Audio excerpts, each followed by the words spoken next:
All right, I'll do an ad before we get started. What are you shaking your head at, Ether? Which one? I'm going to do TeePublic. Would you like to do it? I don't know, would I? Yeah, just pitch our TeePublic store. You too can purchase your Alien Conspiracy Podcast gear. Just go to TeePublic. Links in the description. Or on our link tree. Yes, that's right. If you wear t-shirts or clothing of any kind and would like to substitute that clothing with a t-shirt, go ahead and check out our TeePublic store. All right, anyways, here we go. I'm actually wearing one of the shirts right now. I'm wearing a hoodie. Nice. Agent Ether, where's your shirt? I'm cold and I'm wearing a jacket. She doesn't have a shirt. No. All right, here we go.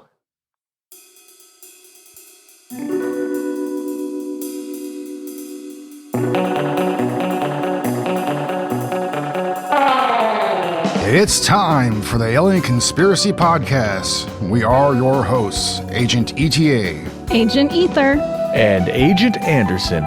Come along as we examine UFO sightings, conspiracies, and all things strange.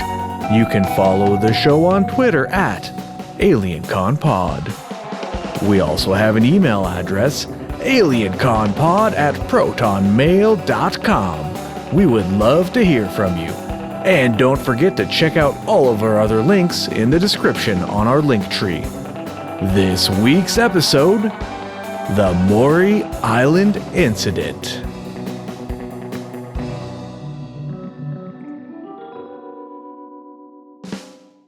This is a fun one, guys. Aren't they all this fun? one is crazy. Yeah, this one, if you just look at the brief description, it's okay, it was a hoax. Okay, good enough. But when you actually start looking into the case, it starts tying in to all sorts of like really crazy stuff. It just gets weirder and weirder the more you look into it. But all right, well, hey, let's jump into it. So this case, we have a couple of main witnesses. That would be Fred Chrisman and Harold Dahl. It involves the Men in Black. It involves a UFO sighting. Even Kenneth Arnold got involved. It's one of the first trace evidence cases, if not the first trace evidence case, and even involves a possible abduction, although some people consider it to be, I'm skeptical on that particular front, but we'll get to all that stuff. It's got like all this stuff. It's got bugged rooms. It's got the FBI, the CIA, the Air Force, the military. It's the first two deaths that the Air Force ever had, because the Air Force was just recently, when this happened, recently created. Yeah, and that's kind of nuts. That like the first two deaths that ever happened in the Air Force was related to a UFO investigation. Yeah, like that day, that morning they create the Air Force that morning, and then or that day, I guess, and then the morning of that day, boom, airplane crashes. Bad luck, I guess. I don't know. Bad luck for those two dudes. Yeah. Well, that's kind of another weird thing about the case that we'll get to later. But before we talk about the case, I wanted to talk about the time surrounding the case, because you had this cluster of events where all of a sudden you had all this really crazy UFO activity happening pretty much all at once. And so we're talking about 1947 here. And the case we've talked about from 1947 would be the Kenneth Arnold sighting. And that was sort of the beginning of a major flap. He saw his sighting on June 24th, 1947.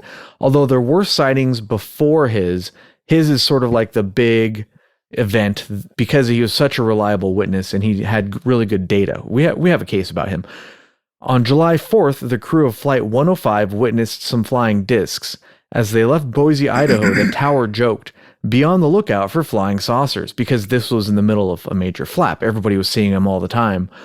So they joked about it, and it turns out that on the way they saw 4 or 5 objects that were smooth on the bottom and rough appearing on top. One object was larger than the rest. And they didn't really say they could test. They didn't say it was disc shaped like 100%, but it was a UFO and it was pretty sus looking, I guess. And this is possibly the first sighting ever reported by an airline crew. And I definitely want to talk about this case in depth more at some point. I don't know when that point will be, maybe a bonus case or something. I don't know. But for this, we're going to just leave it at that because we want to get on to this case. So a few days later, the Roswell Army Airfield issued their famous press release claiming that they had recovered a flying saucer. And this was just, a couple of the events that happened around this time, but there were people, individuals, large groups all over the country and probably the world. Everybody was reporting these things, like these flying saucers. And some people sort of dismissed it as mass hysteria, or, people are just hallucinating, or maybe they're seeing meteors or something. But the Air Force did take it seriously. Air Force General Nathan Twining opened Project Saucer, or Project Sign, it's kind of known as both, in 1948. And that project would be rolled into Grudge and later Blue Book. By 1949, the project issued a report saying that some UFOs were definitely flying aircraft of some kind, but most reports could be explained by mundane objects. They also issued the famous, but probably lost, estimate of the situation. And I've talked about this before on the show, but the estimate of the situation, and actually Ruppelt talks about it in his book, which I've read on the show, they conclude in that estimate that some of these crafts are interplanetary. So this is our military saying this way back in 1949. Way back then. That's an amazing statement. That's crazy. And what's also crazy is around Mount Rainier and stuff, ever since this has happened, it has been a hot spot for UFO encounters or incidents or whatever, Yeah. It's a hot spot. There's a lot going on there. There's a lot of stories to talk about, but obviously we're talking about this specific one, Yeah. I digress. And the estimate of the situation, if you remember, it went up the chain of command, and somebody up, not at the very top, but somebody in the middle of the chain of command is like, no, burn it. Burn them all. We didn't see this. It doesn't exist. Burn every copy that you guys made. And that's apparently what they did. I like to think that out there in someone's attic is a copy of this thing sort of kicking around, but I doubt it's unlikely, but it's, who knows? It's nice to think that there might be one out there. All right. So plenty of documents back up that the military was taking things seriously. For example, the famous Twining memo from General Twining states, "The phenomenon is something real and not visionary or fictitious," among other things. Again, that's another document that we don't have time to get into here, but maybe I'll read it at some point in the future. I'll read through the whole thing, hopefully. It's pretty interesting, not that long. All right, anyways, so Kenneth Arnold was contacted by Raymond Palmer, the editor of Amazing Stories magazine. Palmer had been sent a case and some material from the case and wanted Arnold to help investigate him. This was just after Arnold's sighting. So he wired Arnold $200 to fund an investigation of 2 harbor patrolmen in Tacoma, Washington, who claimed to have fragments of a flying saucer. And then after the event, Arnold would write a book about it, about this incident and other incidents. So the Maury Island incident. This one was voted on by our Patreon people, by the way. So, it was either this one or whatchamacallit, the Dale. And people did not vote for the Dale. Actually, let's see. I did not see the final poll. So let me double check this. What if they did vote for the Dale and be like, oh crap. Uh-oh. Whoopsie. Yeah, whoopsie daisy. Then we'd have to be okay, we're doing 2 episodes this week, guys. Let's see, where did that poll go? Still not 100% used to this interface. Pretty sure they did. Oh yeah, 100% of the people voted for the Maury Island incident. Okay, we're good. Nice. Close call. All right. So anyways, Kenneth Arnold flew over to the Tacoma area and interviewed Dahl on July 29th. Dahl said that on June 21st, that's 3 days before Kenneth Arnold's sighting, while on patrol near Maury Island, along with other crew and his 15-year-old son and his dog, they saw 6 large donut-shaped objects. Now, we actually have a witness statement here. This was from Kenneth Arnold's book, and he actually used a tape recorder to record it, so it's pretty accurate. He wasn't taking shorthand notes. He was actually recording this. And supposedly during the event, Arnold videotaped some stuff and took pictures and whatever. Unfortunately, I couldn't find any of that stuff. Not even the recording? Nope. It appears to be lost to time, unfortunately. Oh, that's too bad. Yeah. That'd be so awesome if it was like on YouTube or something. I know. I mean, maybe I just missed it because, I found some really good documents and things, but I couldn't find any of that stuff. So it might be out there and I just didn't see it. I don't know. But anyways, Ether has volunteered to read this. If it gets a little long, we might switch off. I don't know. But you want to start with the witness statement there, Agent Ether? All right. I'm thumbing through the pages. I can do it. It's pretty long, I know. Okay. On June 21st, 1947, in the afternoon, about 2 o'clock, I was patrolling the east bay of Maury Island, close in to the shore. This practically uninhabited island lies directly opposite Tacoma, about 3 miles from the mainland. This day, the sea was rather rough, and there were numerous low-hanging clouds. I, as captain, was steering my patrol boat close to the shore of a bay on Maury Island. On board were 2 crewmen, my 15-year-old son, and his dog. As I looked up from the wheel of my boat, I noticed 6 very large donut-shaped aircraft. I would judge they were about 2,000 feet from the water and almost directly overhead. At first glance, I thought them to be balloons, as they seemed to be stationary. However, upon further observance, 5 of these strange aircraft were circling very slowly around the 6th, one which was stationary in the center of the formation. It appeared to me that the center aircraft was in some kind of trouble, as it was losing altitude fairly rapidly.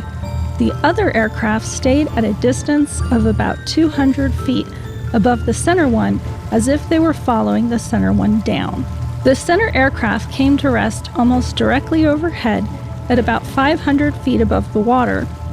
All on board our boat were watching these aircraft with a great deal of interest, as they apparently had no motors, propellers, or any visible signs of propulsion, and to the best of our hearing they made no sound.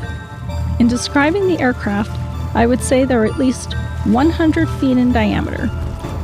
Each had a hole in the center, approximately 25 feet in diameter. They were all a sort shell-like, gold and silver color. I think it's supposed to be all sort of or something. Yeah, that's definitely a typo. Their surface seemed of metal and appeared to be burled, because when the light shone on them through the clouds, they were brilliant. Not all one brilliance, but many brilliances, something like a Buick dashboard. I have no idea what that means. I think it just means textured. Okay.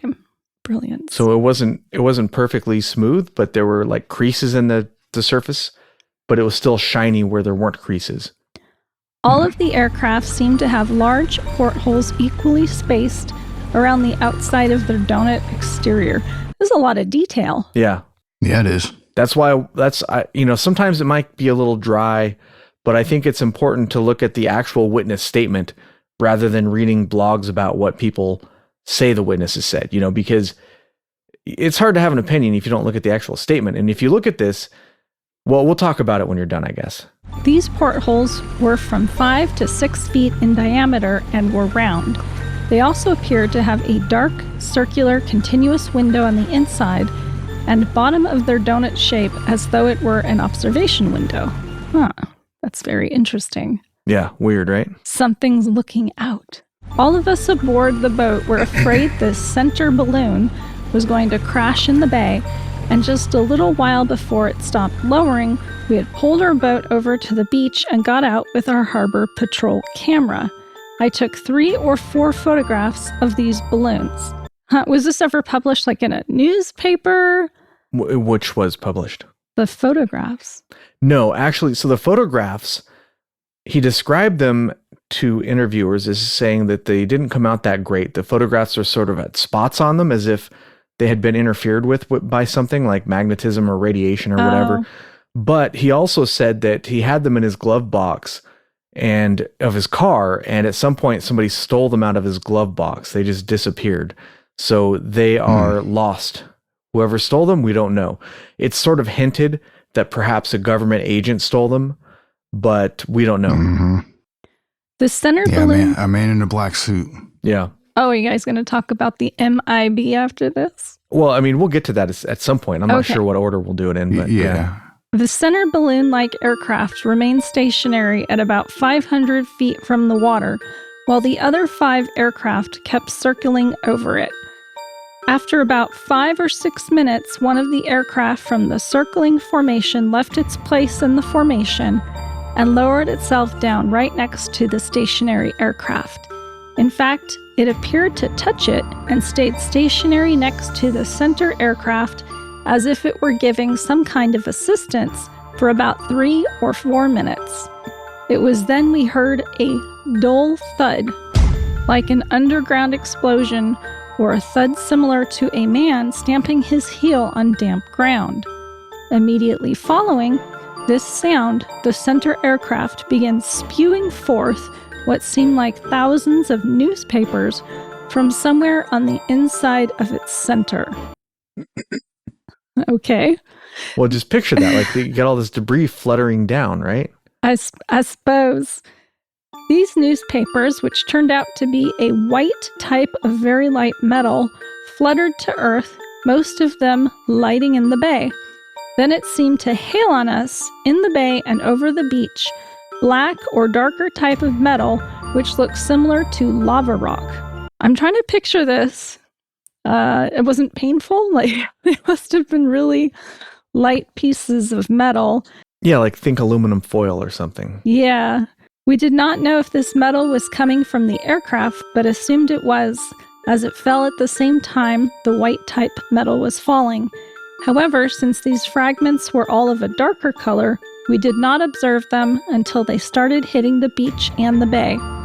All of these latter fragments seemed hot, almost molten. When they hit the bay, steam rose from the water.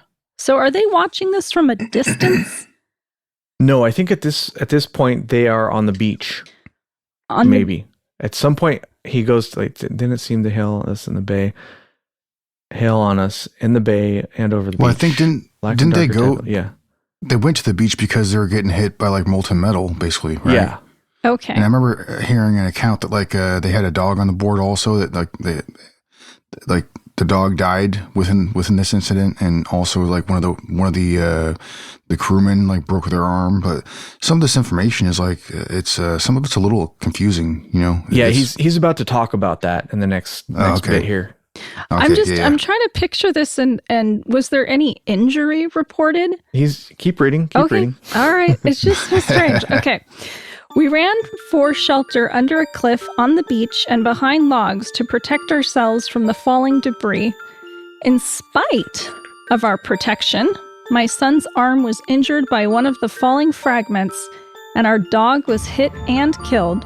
We buried the dog at sea on our return trip to Tacoma. After this rain of metal seemed over, all of these strange aircraft lifted slowly and drifted out to the westward, which is out to sea. They rose and disappeared at a tremendous height. The center aircraft, which had spewed the debris, did not seem to be hindered in its flight and still remained in the center of the formation as they all rose and disappeared out to sea. We tried to pick up several pieces of the metal or fragments and found them very hot. In fact, I almost burned my fingers. But after some of them had cooled, we loaded a considerable number of the pieces aboard the boat. We also picked up some of the metal which looked like falling newspapers. My crew and I discussed this observance for a while, and I attempted to radio for my patrol boat back to my base. The static was so great, it was impossible for me to reach my radio station. This I attributed to the presence of these aircraft, as my radio had been in perfect operating order, and the weather would not have caused this amount of interference. Just double checking. Almost done. Yep, almost done. The wheelhouse on our boat had been hit by falling debris and damaged. We immediately started our engines and went directly to Tacoma, where my boy was given first aid at the hospital there. Upon reaching the dock, I had to tell my superior officer how the boat had been damaged and why the dog had not returned with us. I related our experience to Fred L. Chrisman, my superior officer.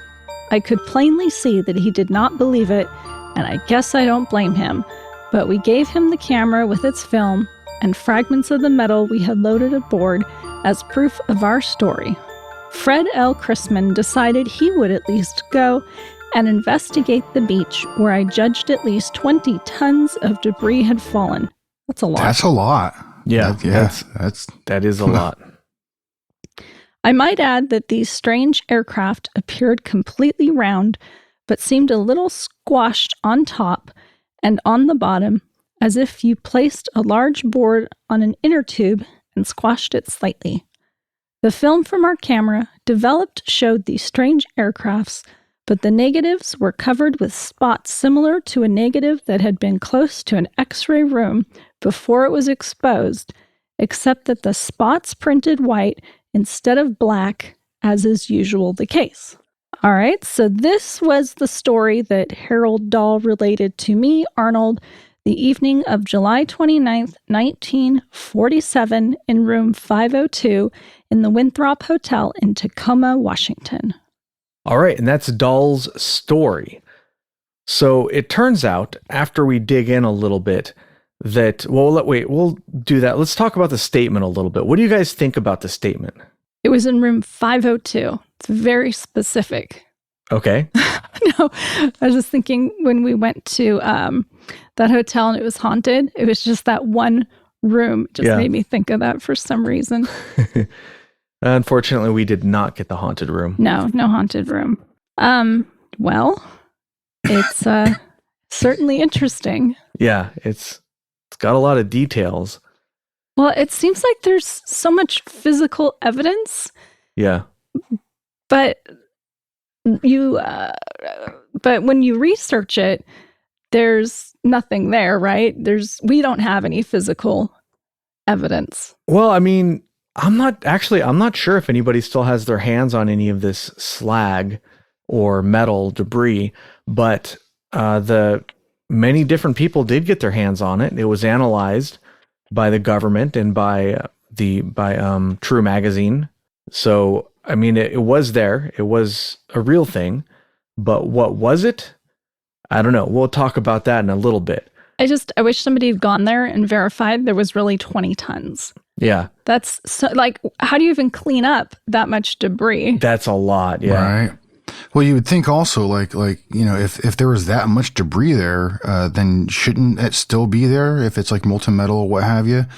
I mean, shouldn't you be able to go there and still find some of it maybe? Like, I don't know if People have looked.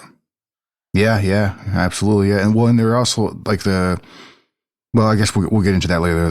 The Air Force pilots that crashed, I forget what kind of plane it was, but all that debris is still out there because it's in an area where it's not necessarily easy to get to, and yeah, so that debris is still all out there, and they were supposedly carrying some of that evidence when they crashed, from what I understand, and there's different reports of it being either in like a cigar box or like some kind of like a Rice Krispies box. Yeah, it was like, it's something like that, yeah. So. But, I mean, yeah, that would definitely be hard to find for sure in a crash site. So, it's no wonder why it hasn't been found. I did read a blog where somebody who lives in the area went searching the beach where the sighting was supposed to have happened or where he thought it might have. And he did find chunks of metal, but it's been so many years that it's going to be hard to know if those chunks of metal are from this event or if they're from something else entirely. And the stuff underwater is going to be covered by the sand. You would need it'd be pretty expensive to get the equipment out there to look for that stuff underwater, I imagine. But people do have looked for it and people have found stuff on the beach. So, I mean, okay.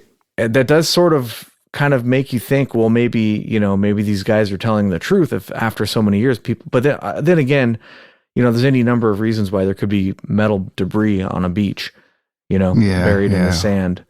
Well, and also like dealing with the statements of like Harold Dahl, he later redacted, that his statement said it was a hoax, right? From what I understand. Yeah. Yeah. Go ahead. No, I was just saying there's so many different things about this story that It doesn't necessarily line up. A lot of tomfoolery and shenanigans abound. Right. You know, We'll get to Fred, them. yeah, For Fred sure. Chrisman. That dude's an interesting character. Some of the things that Let's been pause on involved him. in. We'll get to him. We'll get to him in a minute. Let's not jump ahead too far here. Yeah, okay. So yeah. my thoughts about this statement is it's awfully detailed. I've read quite a lot of UFO statements, like quite a lot of them. And this one reads more like a story than it does a UFO That's sighting. exactly what I was thinking. Right. So that doesn't necessarily mean anything. Like some sci-fi story of the time.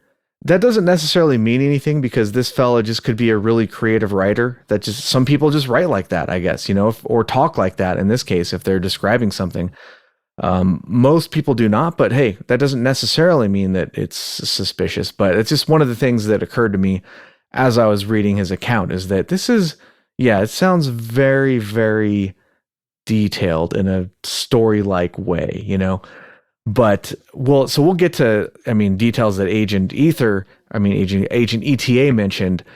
So one of the things that I found when I was looking into this is that apparently Dahl was not like an official member of the Harbor Patrol, but he sort of worked with them. I don't want to go into all the details, but there was a group of citizens who worked as sort of like a freelance basis. The lumber industry is really strong in this area, or at least it was at that time. And there were a bunch of logs that would sort of escape I guess they would tie them together on a raft, and some of them would float off and sometimes sink or sometimes just be floating around. And that would be an actual danger to ships in the area because those logs could damage their hulls. Also, they would look around for these derelict or abandoned logs, and if they found them, they could sell them back to the mills for a small reward. I don't think anybody did this like full time, but they made a little bit of money on it. It might be enough to help offset the expenses of running a boat. So that's one of the things that's sort of interesting is if you read this or listen to a statement, it sort of sounds like he's an official officer, like his superior, this guy and that guy. But no, that was not the case. Now, Dahl was approached by a man in a black suit the next day after the sighting who told him not to talk about his experience. The man arrived at Dahl's home in a new Buick and invited him to breakfast. He assumed that the man was from the military, but from what I could find, the man didn't explicitly say this. He had details of the case that he shouldn't have been able to know since Dahl hadn't reported it publicly yet. It was the next day. He hadn't really told a whole lot of people at all about it. The man issued a vague threat before leaving, and it doesn't say, I couldn't find exactly what that threat was, just that it was sort of a vague threat. So this is a classic Men in Black sighting, right? And it's one of the first ones. Some people consider it to be the first one, although there are others. We did an episode on this, so it may not necessarily be the first one, but it's a pretty early Men in Black sighting. Every time you say Men in Black, I get the theme song in my head from the first movie. Yeah. I can't help it. Galaxy Defenders. I forget all the words for that, but yeah. It's a fun song. That The whole rap dancing. for the second Men in Black movie was not as good as the first. No, it kind of felt like he was going through the motions on that one. It really did. Yeah. I'll have to do another song? Dang it. All right, here's a song. There you go. So when Arnold was investigating this, he had actually enlisted Captain E.J. Smith, who was a pilot from United Airlines. And the reason they were working together is I guess they met each other. E.J. Smith had also seen a UFO, and they had met at like, a press event or something where they were being interviewed by journalists, and they just sort of hit it off. So Arnold had him along for the ride. It's a minor detail, and I don't think it matters all that much for the case. Like, E.J. Smith doesn't really come up as doing anything unique or interesting that needs to really be mentioned that much, but I just wanted to throw that out there. That's kind of fun. You kind of have this mental image of, Arnold calling up his friend Smith and being like, hey, what are you doing this weekend? Yeah. Couple of pilots goofing around, investigating UFOs, So Arnold did not actually interview anybody else as far as I could find. Now, he did meet with Chrisman and some other people, I guess, and he got some of the debris, but he didn't actually interview them because he felt that the interviews would have probably gone the same way and it would have been redundant. I feel like that's a huge missed opportunity because sometimes Well, it's really hard with a detailed story like this. It's really hard for all the witnesses to coordinate, to coordinate exactly. Not impossible, but difficult. And oftentimes, if they are hoaxing it, that will come out in the interviews, especially if they're interviewed separately, because they'll all have, if they have slightly different versions, that's not necessarily a red flag, but sometimes there will be very different versions. But okay, so yeah, the next thing that happened was Arnold contacted Lieutenant Frank Brown from military intelligence stationed at Hamilton Field in California. Brown, along with Captain William L. Davidson, went to Arnold's hotel in Tacoma, and they interviewed some of the witnesses, and they interviewed Arnold, and they collected some debris from the UFO. And they took this debris. They were leaving right away. They didn't stay for very long, and they took the debris with them. They flew back on a B-15 bomber that crashed near Kelso, Washington, killing both men. Now, there's actually, you can find a crash report, and you can find an FBI file that talks about this quite a lot. The FBI file actually starts off with, "Dear Sir, the following in general are the facts regarding the flying disc story that started by Redacted, which subsequently resulted in news stories by the Tacoma Times, the Boise Statement, and the Chicago Times that a B-25 carrying Army intelligence officers was shot down or sabotaged over Kelso, Washington on August 1st, 1947, because it was carrying some flying disc fragments." Again, this FBI file is like pretty long, so we don't have time to go into it too much in detail here, but this is one of the things that's sort of controversial about this case, but kind of interesting. A lot of people think that this bomber was actually shot down, or that it was, either by our government, another government, or even UFOs, or that there was something about the debris it was carrying that interfered with the ship that made it crash. Now, the official story is that it caught on fire and crashed, but also there does seem to be some evidence that like one of the wings broke off in air, and that would be kind of interesting for that to happen for like a simple fire. But in any case, the two crewmen who were flying actually got off the airplane, while as the two investigators did not. And I kind of think it went like this. It was like, okay, welp, we ran out of parachutes, boys. Peace out. And they just jumped out the plane, right?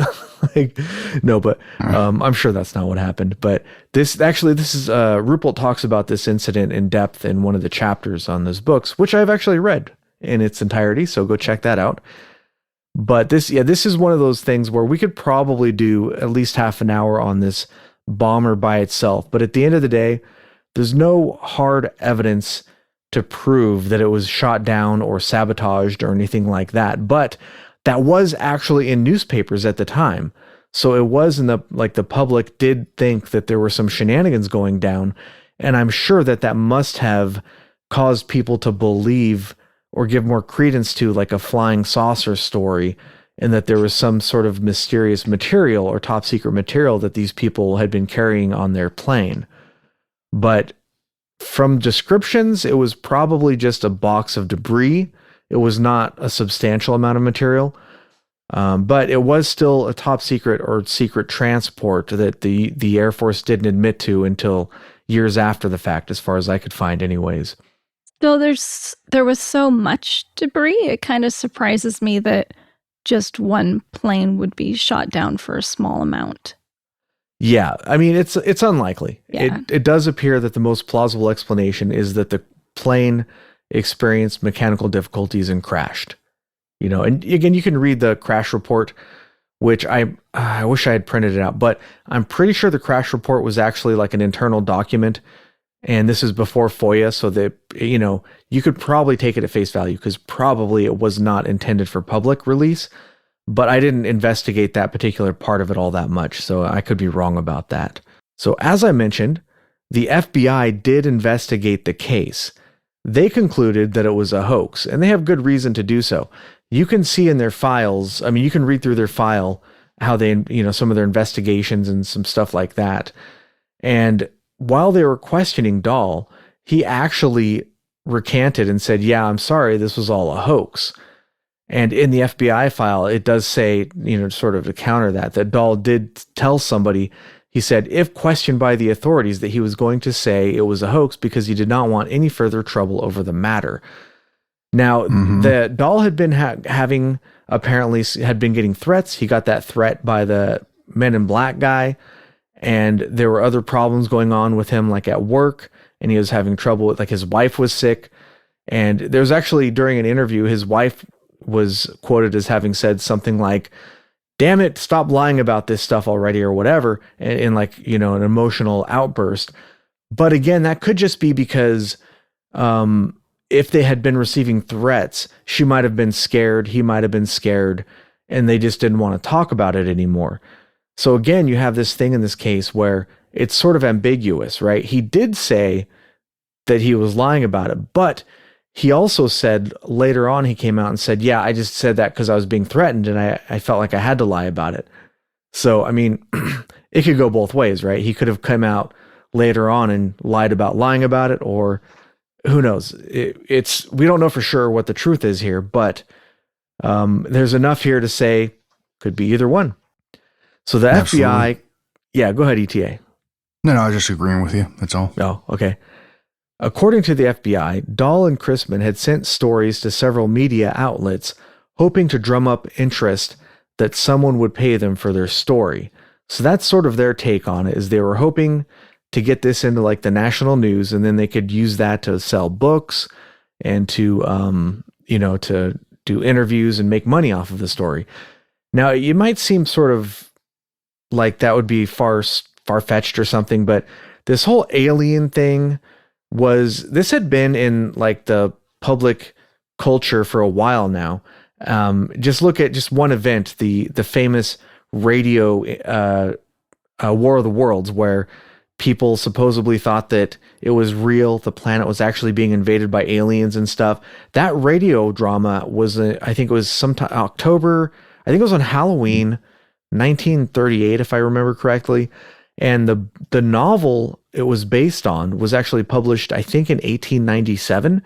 So this alien invasion stuff, it had been on the public conscious for a long time. So it wouldn't be it wouldn't be too big of a stretch to think that they could have hoaxed this thing to create this story to sort of do that, because people have been talking about this stuff for a long time. So the FBI and other investigators actually did look at the boat, and they didn't find damage consistent with the falling debris story. They said that there seemed to be no recent repairs to the ship. However, Arnold did say that he could see where some repairs had been done, and Arnold said it looked nothing like the damage as described by either Fred Chrisman or Dahl in the hotel room had led us to expect. So there were repairs, and the damage to the boat, for example, was like they said the glass had been broken in one place and that had been repaired. So you could take that either way. It could be seen as evidence that the damage was not as significant as the story that was told. I mean, that seems to be the case. But on the other hand, if they were really good at repairing it, you might not be able to tell. One of the things the FBI said was that the paint on the boat looked like it had several layers of paint, and that the paint had been weathered in a way that would have taken several seasons.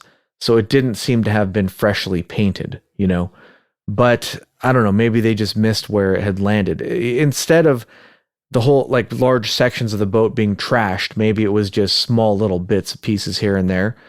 So again, that little bit is inconclusive, but it does kind of make you lean towards hoax a little bit, or at least me it does. Yeah, a little bit. So let's talk a little bit about the fragments. Did you look into the fragments at all, Agent ETA? A little bit. Some of it seems to maybe like a possible like pumice or I know that there was some kind of a foundry, like a metal foundry in the area, wasn't there? Yeah, in Tacoma. Yeah, it was theorized that maybe they just took up some of that, they picked up some of that slag and stuff, because that stuff does, it is going to look odd, and unusual, and it could, be something you could pass for that claim that they made, that there was falling molten metal and stuff like that. So, I mean, yeah, it's a possibility. I mean, it's like, like I said, like it's the story that was given, by Harold Dahl was it was detailed, but some of it was a little iffy. You know what I mean? Mm-hmm. It was just, yeah, it was kind of weird, and some of the evidence didn't line up with it. So I don't know if I necessarily like Kenneth Arnold. I think I have a lot more confidence in his story and stuff. I think he's telling the truth, and he wasn't trying to hoax anybody. I don't think. And he also, like Kenneth Arnold, put in some great effort to, from what he saw, his experience, he wasn't necessarily saying like, oh, it's definitely UFOs. Like, he was actually trying to either disprove it or prove it, or just plain try to figure out what the hell he saw. You know what I mean? Mm-hmm. So to me, he seems like more of an honest player. You know what I mean? Yeah. So the military, or the FBI, I think, did actually analyze the fragments, and they came to the conclusion that it was slag from a mill. So slag is sort of like leftover waste metal when you're, if you're crafting some metal and you put it in your whatever crafting mold or your crafting table. Yeah, crafting table, or you're mixing different alloys or whatever it is they're doing. Sometimes you get leftover chunks of metal that sort of, just look like blobs of metal or rock or something, and that's slag.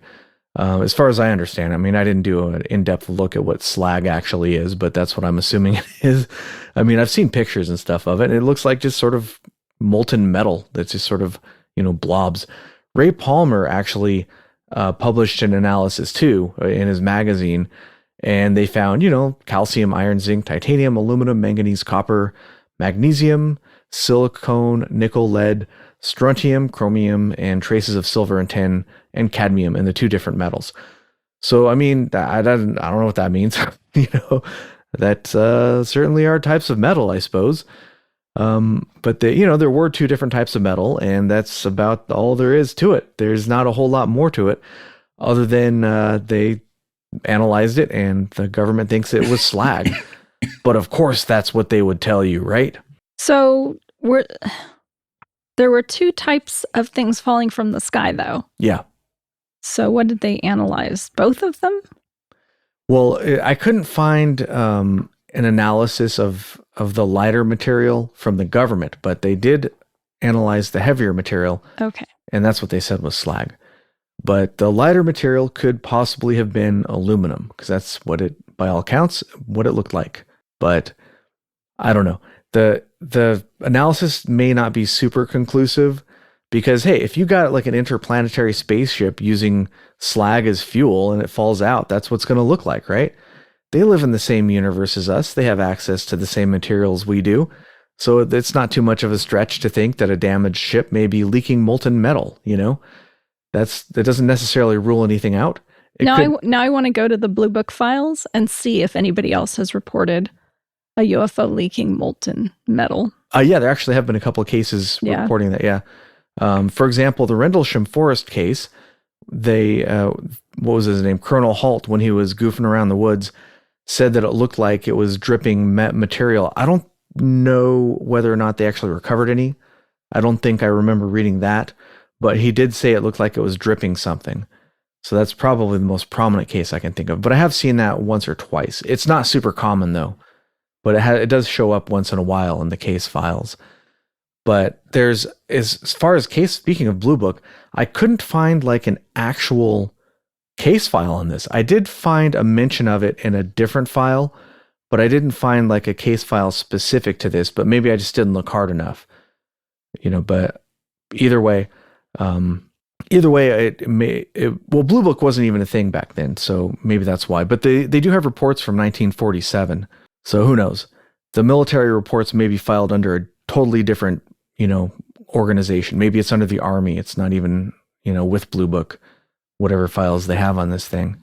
But all right. So another thing that I found was that after the B-25 crash, Arnold met with a man named Colonel Sanders from McCord Air Force Base. And this one, I only found this on one source, which I forgot to write down, but I was kind of like, is this a joke? Did Colonel Sanders really meet with, he met him for lunch, for a chicken lunch, right? No, but so he took Arnold to the Tacoma smelter and showed him the slag. And Arnold said that they weren't exactly the same, but they were similar. And then Sanders collected all of the pieces from the Maury Island incident. Arnold had wanted to keep some to make an ashtray, but Sanders wouldn't let him keep any of it.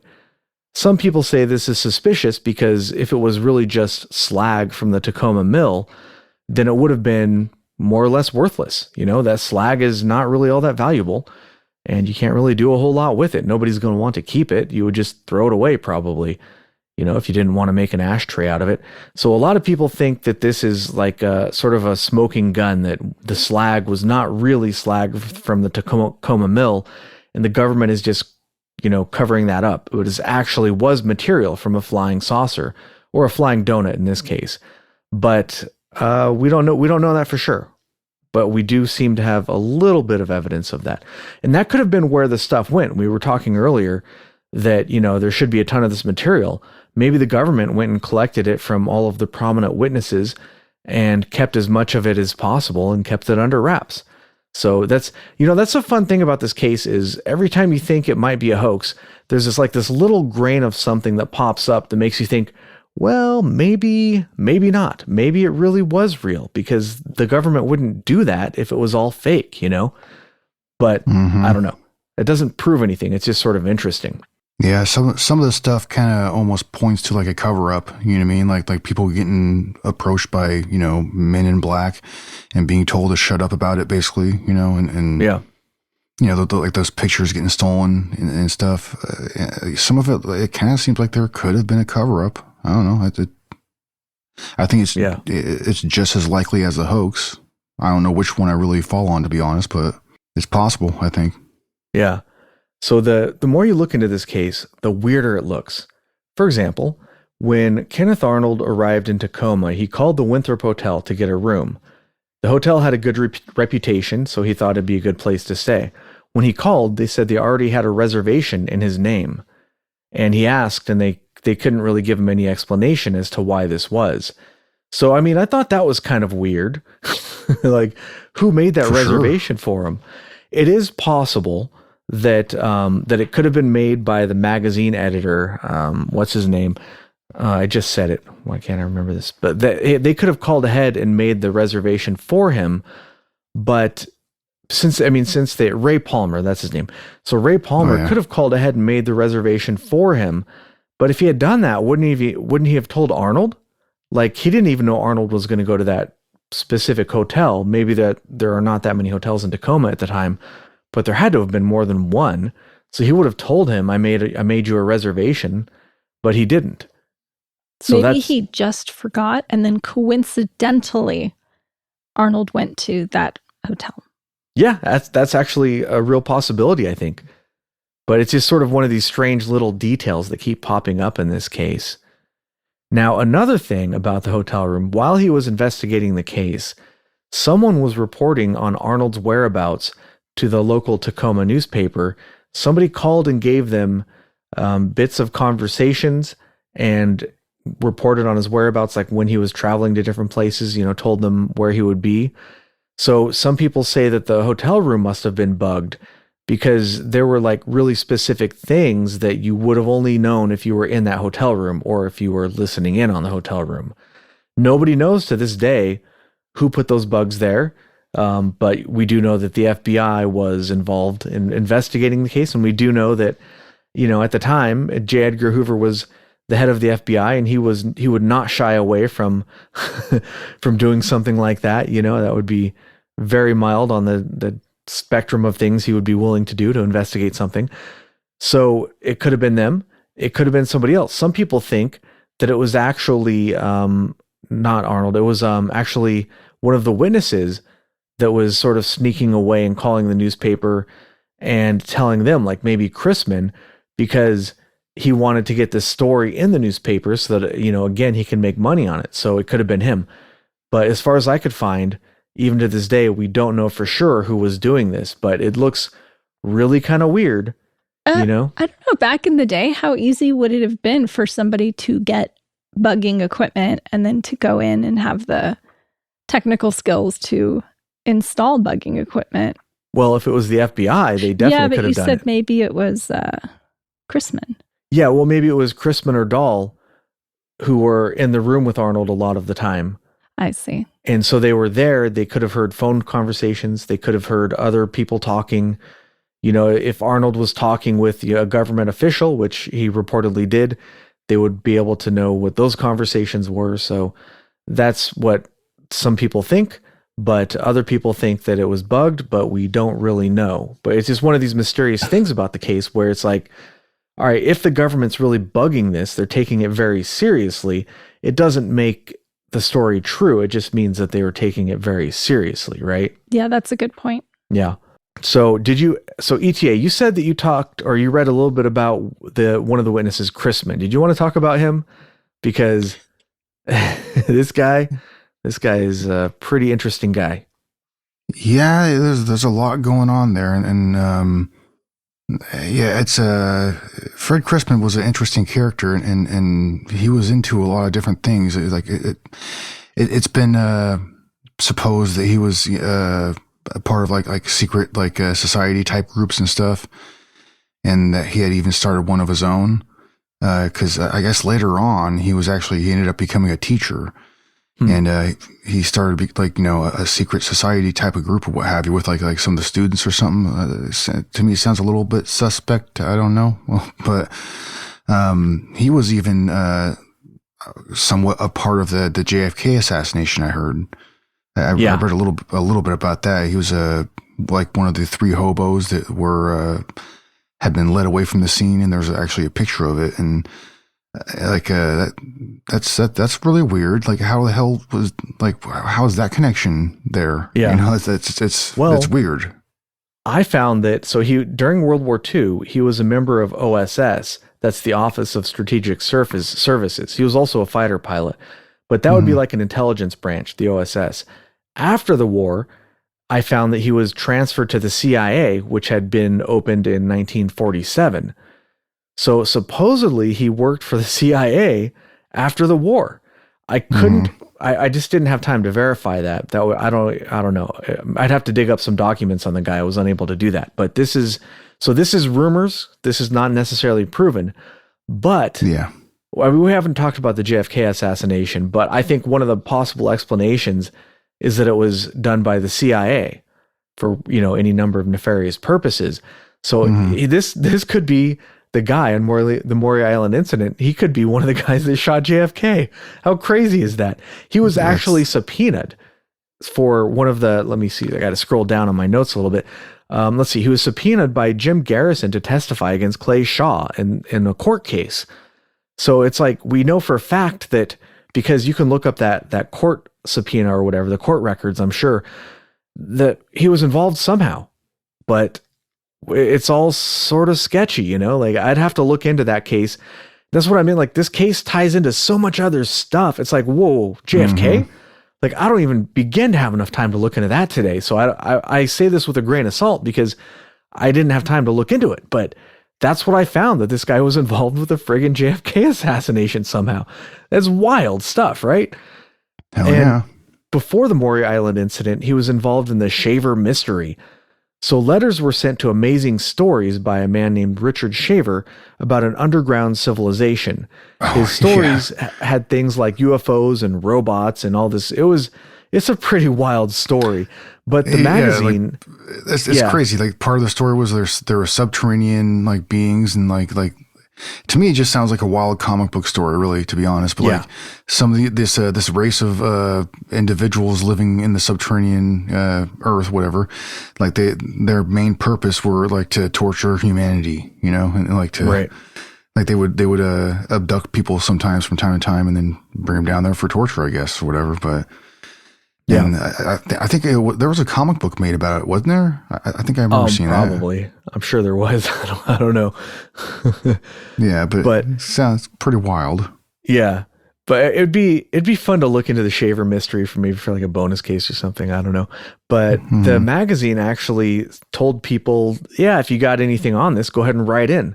So Chrisman actually wrote into the magazine and said that him and another soldier were wounded by some sort of ray gun during World War II. I don't know. There may or may not have been a fight with lizard people, but I don't want to go into too much into depth on that. But he did say that he encountered some of this stuff, involving the the shaver mystery, which I was like, okay, so this Crispin guy, I don't know, he pops up from time to time, you know? It's kind of weird. Mm-hmm. So let's move on to the son on the boat. His name was Charles, and he went missing when Kenneth Arnold flew out there to interview people. The son Charles went missing for about a week, and he turned up in Lusk, Montana, with no memory of how he got there or who he was. And Arnold himself didn't think that this was connected to the UFO incident, but some people think this might indicate a UFO abduction, because it sort of has, you know, people with missing time, missing memories, that some abductees report waking up in a place where they don't remember going to. I mean, it sounds like a classic UFO abduction, but Montana's kind of far, though. yeah, Montana's kind of far, and none of the other witnesses on the boat said anything about anybody being abducted, right? So you could interpret it as a UFO abduction, or you could also interpret it as the son going away for a little bit so he wouldn't have to be interviewed, because maybe he wasn't really on the boat. Maybe his arm wasn't really injured, you know? So if he wasn't there, then you can't find the physical evidence of his arm being injured. So you could interpret it either way, or maybe some other way that I'm not thinking of. But that is one of the strange things about the case. And it's just another thing that kind of makes you wonder, like, that's weird, you know? What do you make of that, Agent Ether? It's weird. Yes. Yes. No, it seems so unlikely to me that he'd wake up in Montana. And then I want to know more to the story. Like, when did he get his memory back? Does he ever know who he really is? Who picked him up? Right, exactly. Yeah. Does Arnold ever get to talk to him? Not that I could find, no. Yeah, it's just such a weird part of the case. So, you know, we talked about Chrisman and Dahl. They both admitted to the investigators that the story had been a hoax, but, you know, Dahl, at least I found, recanted that at some point. And I guess sometime during the investigation, I found that Chrisman was recalled to active duty and sent to Alaska. But I couldn't verify that. Like so much of this case, it's just really hard to verify hardly anything of this, really. But we do have that investigation by Kenneth Arnold, and we do have those witness statements, and we do have some physical evidence, which is pretty exciting. So even if this is a hoax, it's, I don't know. So I guess that's all we have for this case. Now, this case, you could do multiple episodes on this because it ties into so much. Like, really, no kidding. You could do multiple episodes on all this crazy stuff. And once you go down the rabbit hole, it just leads to so many other cases, you know, which is it's sort of interesting in that way. But when you look at the evidence, I lean towards the side of it being a hoax just because of who was involved, you know. But even if it was a hoax, you still have Chrisman, who supposedly worked for the CIA. So that's weird. What was he doing involved with that, you know? And people who went and inspected the boat said that it was like real shitty. Like the engine barely ran and it looked like it was falling apart, you know, kind of a thing. So it wasn't like a super legit business kind of a deal. It definitely was not an official harbor patrol boat. It looked like maybe Chrisman found the cheapest boat possible, and maybe he was behind the hoax all along. Even in the witness statement, though, Dahl says that Chrisman didn't believe him at first. If you were crafting a hoax like this, you would do that. That's something that they do in like a story, is they'll always have like that disbelieving person who, you know, you have somebody witness something strange. They'll tell a friend, then the friend is skeptical until they see it for themselves. And that was part of the story, is that Chrisman went to get this, to invest. Did we mention this? Chrisman went the following day to collect some material on the island, on the Maury Island. And when he was there, he saw one of the UFOs appear as if it was watching him. And then it disappeared behind a cloud or something. But that's like a classic thing that you see in a lot of stories. You have this disbelieving character who at some point along the narrative sees whatever it is, you know, ghost, alien, UFO monster, encounters it for himself, and then they become a believer, right? Yeah. It's a classic tool used by writers to make the character's story more interesting, I guess, or More believable. yeah. Or another version of this would just to be like if the character witnesses something, you need another character there to react to that, right? You'll see this a lot in stories as well.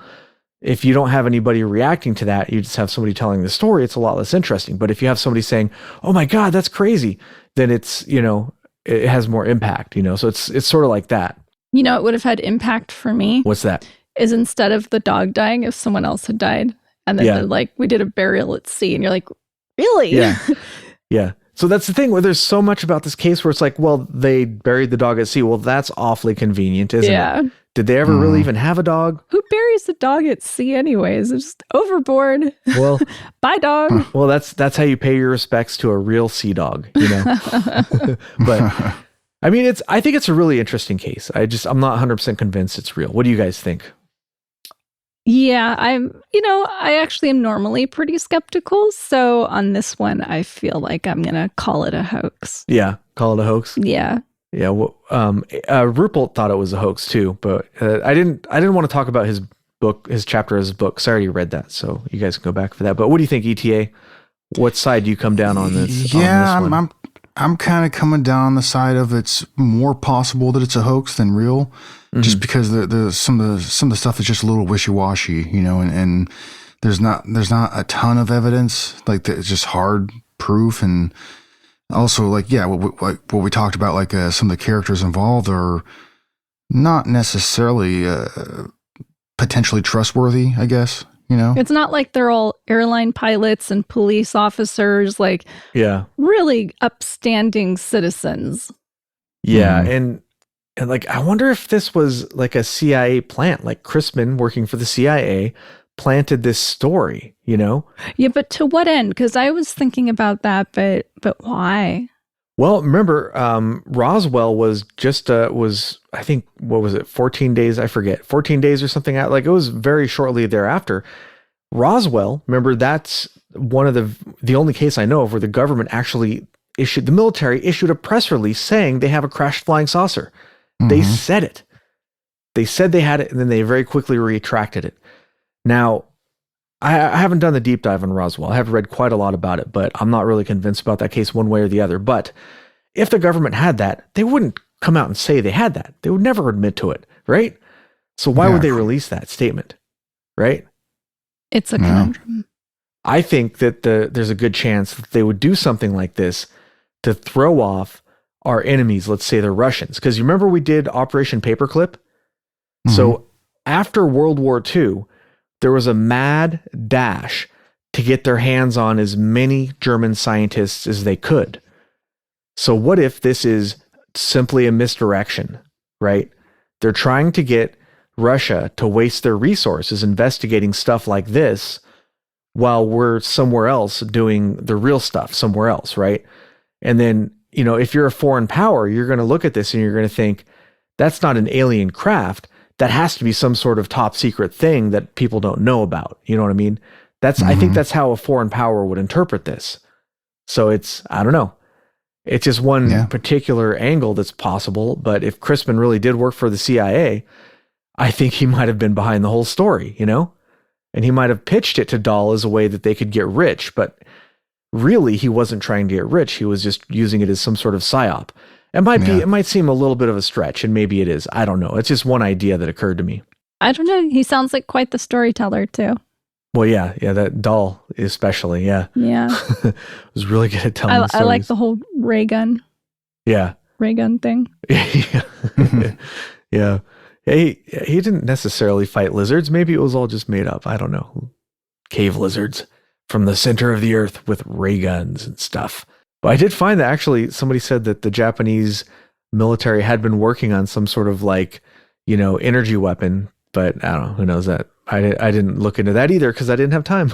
It's just, this case just touches on so much stuff like that. It's just, you wouldn't have time to possibly look for everything. All right. Well, I guess that about wraps it up for this week's episode. Before you all get going, this week's product from Amazon, what have we got? What should I do? The calendar? Let's do the calendar. Okay. It's the end of the year, and you probably need a calendar too. just like me. I actually just bought this one myself. Maybe I'll post a picture of it on Discord, but It's funny. Every year he gets the same calendar series. It's always the same theme. And now it's more of like a family tradition. So this year he's like, oh, should we get something different? And I was like, we can't get something different. It would feel too weird. Yeah. Mm-hmm. So it's a basically sci-fi covers. Here, let me post a picture of it on Discord I took earlier. Let's see. There we go. Post it in live show chat. And it's just like vintage sci-fi pictures. I don't know. I think it looks pretty cool. From like books. Yeah. From like book covers. Right. Yeah. Or I think they might be magazine covers. Magazine covers. Books or magazines. I think it might be both. It makes me want to read the story. So you have these images on the calendar, which represent the covers in the magazine with like the author and the title of the book. I'm like, I want to go read this. I want to go read this little excerpt in this magazine. Some of them are pretty wild too. The pictures, I mean, like some of them are not that exciting. Like here's one is a lady and a rocket in the background. Like, okay, that's not that exciting. Is she scantily clad? Nope. Just like shoulders up, basically. But here you have one. What is this? You have scantily clad women and a dude who it's getting kind of fuzzy because I'm zooming in, but a dude who might be sitting on a throne or something. Like that one looks kind of weird. Here's another one with like little blue people carrying something around. I don't know what that's all about. Yeah, a lot of them have like alien themes or you're on another planet. Yeah. I just think it's a lot of fun. Yeah, it's vintage. Fun. I love it. This vintage art is pretty cool stuff. But all right, so that's about all we got for you this week. Shout out. Oh, for a live audience? Mm-hmm. Okay, well, people have been coming and going this whole time, so we only got 4 people left in the audience, unfortunately. Should have done the shout out earlier. There's a lot more people earlier. But anyways, we've got Owzy Mima, Little P, Professor S, and Amps. Thanks for sticking around and listening to the show, you guys. We really appreciate you for being in our live audience. It's I've said it before, but it's quite a lot more fun recording with an audience because you feel like, I don't know, like there's an audience there instead of just talking into the void. Hi. What about you, Agent Ether? Do you still get stage fright, Agent Ether? No, I think it's gone. Yeah, at first she said she was feeling not too shy, but a little bit shy, would you say? Just nervous. Just a little nervous? Nervous. Okay, well, now you don't have to worry about that anymore because you're used to it by now, I'm sure, right? Yes, I'm used to all the shenanigans. Yeah. All right. Well, thanks for listening, everybody. Keep it strange.